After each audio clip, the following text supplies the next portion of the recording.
दोघंही आरोपींना हजर करण्यात आलेलं होतं। दोनही आरोपींपैकी जो 2 नंबरचा आरोपी होता चेतन पाटील, त्याला पोलिसांनी MCR मागितली होती। त्याच्याकडनं काय जे काम होतं ते पोलिसांचं पूर्ण झालं असल्यामुळे त्यांनी मॅजिस्ट्रियल कस्टडी मागितली।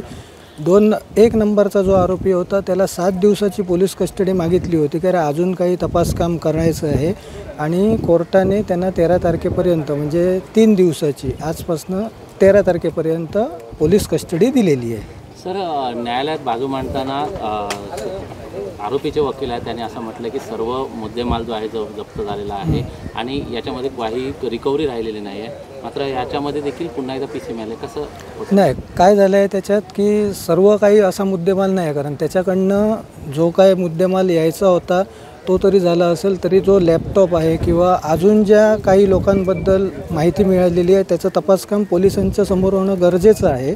त्याच्यामुळे पोलिसांना पोलीस कस्टडीची गरज होती, म्हणून पोलिसांनी फक्त 1 नंबर आरोपीसाठी पोलीस कस्टडी मागितली। 2 नंबर आरोपीला MCR देण्यात आलेलं आहे। पोलिसांच्या रिमांड रिपोर्टमध्ये असं म्हटलं आहे की पुन्हा एकदा ज्यावेळी तपासकामी मदत लागेल त्यावेळी 2 नंबरचा आरोपी चेतन पाटील याला कधीही अटक करण्यात येईल किंवा ताब्यात घेण्यात येईल असं देखील उल्लेख केलेला आहे। नवीन कायद्यानुसार तसा बदल झालेला आहे।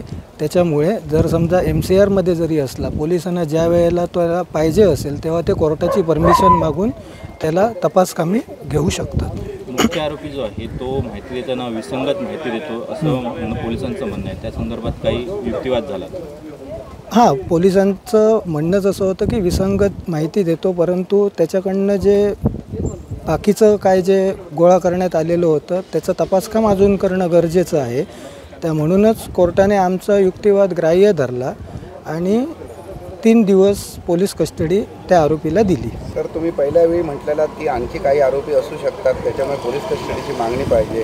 आता त्या ह्याच्यात चौकशी कामी तुम्हाला आजपर्यंत आरोपीने काय सांगितलं का आणखी कोणाला गुन्ह्याचा सहभाग आहे? अजून तरी तसं काही रिमांड रिपोर्टमध्ये आलेलं नाही आहे, त्याच्यामुळे पोलीस तसा तपासही करणार आहेत की अजून ह्याच्यात कोणाकोणाचा सहभाग आहे, तसं अजून तपास कामात आलेलं नाही आहे।